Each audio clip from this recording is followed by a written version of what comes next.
Achieved.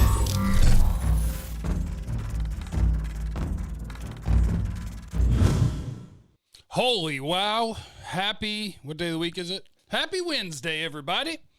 We got a full slate for you today here on In-Studio Day Jeffrey time for you. I want to start with our buddy John Machota, one of the best Cowboy beat writers of all time, the great John Machota. I say that because he's good at his job, and I drink beer with him from time to time. And I appreciate the work that he put in this morning for The Athletic with the 10 players the Dallas Cowboys could target in free agency. And I'll pop the ones to you that are the most interesting to me. If you want all 10, well, you can go on over there and check it out. But Mike Daniels, defensive lineman, he'd be a defensive tackle here, but 6 foot, 310 pounds. And a couple of years ago, Mike Daniels was still a monster. Last year, had a down year in Detroit.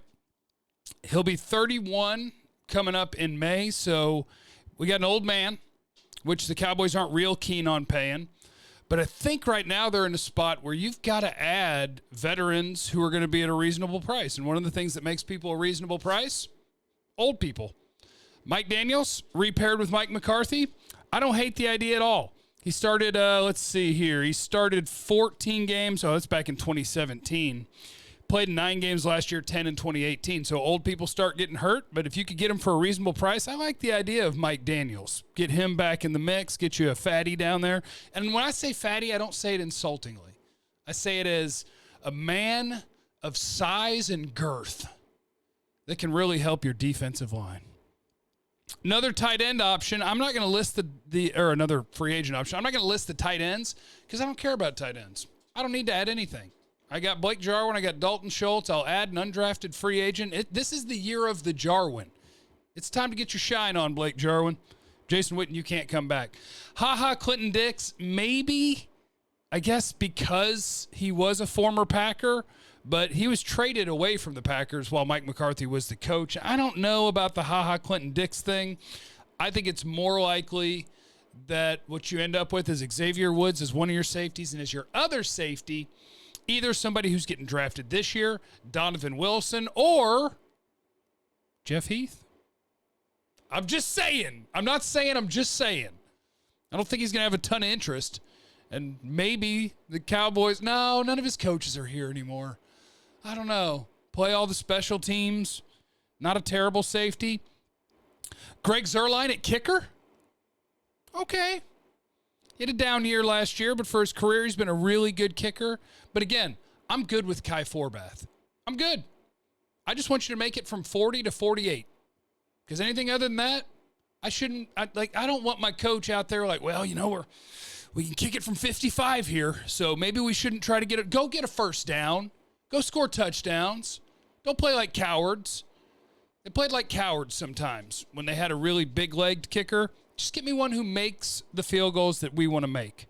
Carl Joseph, safety that the Raiders took in the first round back in 2016. They declined the 5th-year option on him. So I liked Carl Joseph as a prospect. If he's an affordable player, I like bringing him in. I think he's got some traits of a guy who will light you up, and he's got some of a guy who can cause turnovers. So I like that name. It's one to keep in mind if the price is right. That's going to be the big thing for the Cowboys. I think they're going to be looking at guys who the price has to be right because they've rewarded a lot of their own guys. They're going to reward more of their own guys, and some of the ones they've rewarded they shouldn't have rewarded, but they already did, so you can't undo it. And so you got to go budget shopping. Ndamukong Suh, he's 33 now. Can he be cheap enough? He got a $9 million deal with Tampa Bay last year.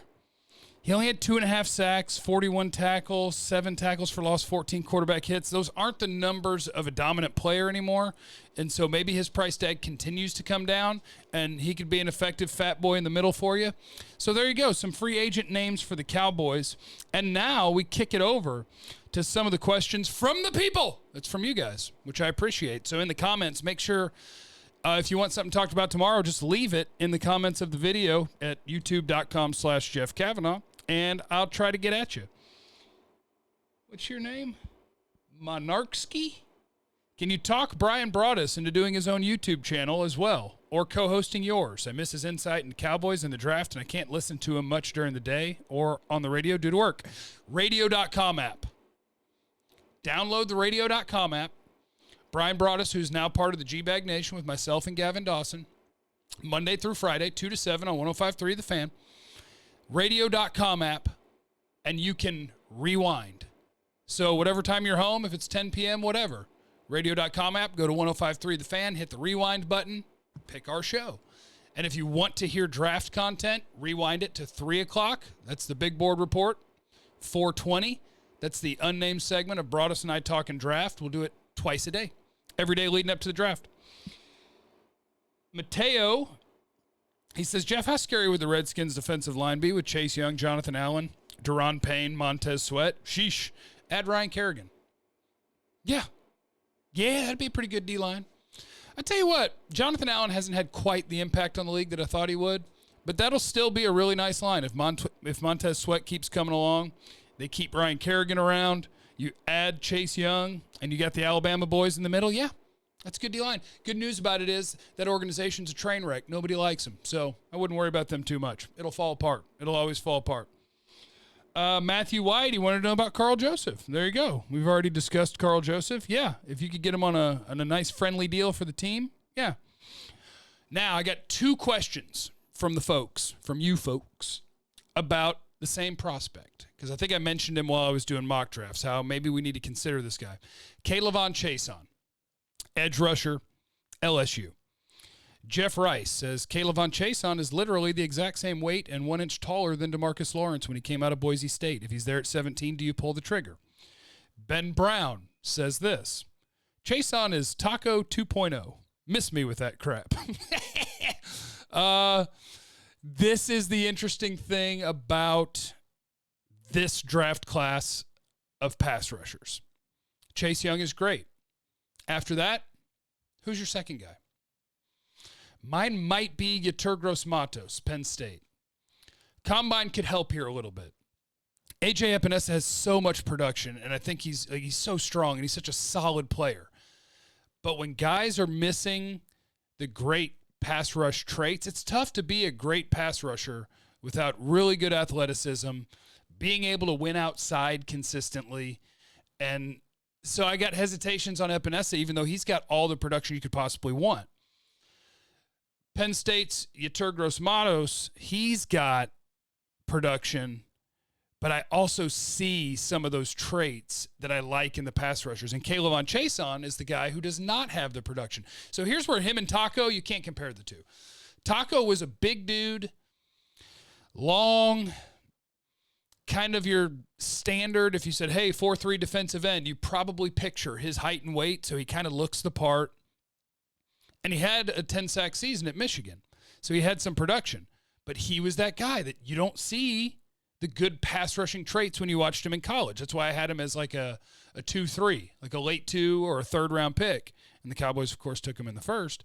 Whereas Chaisson does not have the production. He's not that big.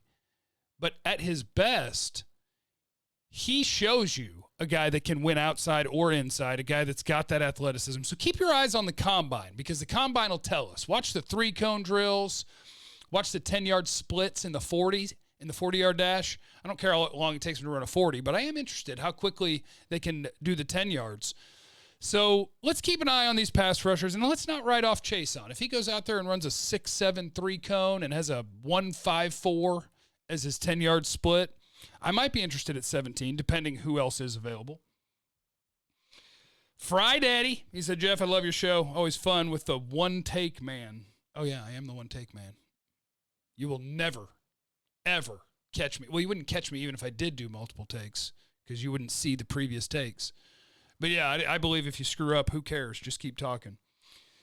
Have you done all your tapes on receivers? Not all of it, no. Interested what you think about Jawan Jennings from the University of Tennessee. Well, I have watched Jawan Jennings, and if you'd like, I can pull up his notes. Let's see here. I like Jawan Jennings. I don't remember if I put him at the end of 2 or in the 3rd round, But Juwan Jennings at Tennessee is one of those guys that not a lot of people are really talking about, but that dude is a freaking monster with the ball in his hands. It kind of reminds me of, listen, he's not going to run a 40 like him, and I'm not calling him one of the 5 best receivers of all time. But after the catch, when you get Juwan Jennings with the ball in his hand, it's kind of T.O.-like, where he's just running over dudes, running through dudes, and it is really fun to watch. Juwan Jennings, my first note, he can throw. Hey, they did a reverse. The first play I watched of him, and then he threw a pass into double coverage on the money. I think there was a flag, so it might not have counted. Aggressive blocker. He'll miss some blocks because he's in too much of a hurry, and he wants to punish guys. And I said, shades of T.O., the way he's built, the way he moves, the way he is after the catch, loves to block, so violent after the catch, a lot of lower body power, probably not an elite athlete. They move him around the formation, get him the ball in end around, motion him to the slot, etc. Might not be a good separator, but he's okay in that regard. Catches it cleanly, is held to tackle. That is Juwan Jennings from Tennessee, 6'3", 208 pounds. I am a fan of his. Kevin, remember last season it was pay Dak $27 million a year, and most thought 20 to 25, $30 million, and you were crazy. Now crazy's $40 million, and we'd all be excited for $30 million. That's an expensive year. That's how it goes with quarterbacks. And now that you're into tag season, you're going to lose even more. Because right now Dak's looking at it like, okay, so over the next 2 years, what are you guys going to pay me? Even if I don't sign a long-term deal, you're going to pay me $69 to $70 million on 2 tags over 2 years. That third year, that tag would be almost $50 million. So you're going to owe me about, or I think it might be over. So it'd be like $123 million over 3 years. So now it's harder to negotiate a contract because you're like, hey, how about this? And this much guaranteed. And you're like, well, if I just don't sign anything, you're going to pay me $123 million over 3 years. So good job, Cowboys. Should have signed him last year. But they'll get it done. They'll figure it out. Justin, what about a trade for Darius Slay? No.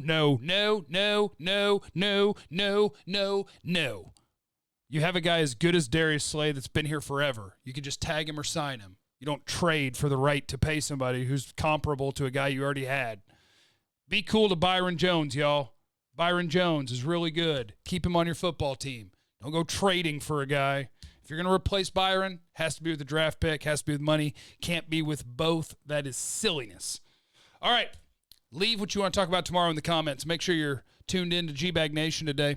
Not 10 to 3. That's what we used to be. See, one take, though. 2 to 7. It's right there on the graphic.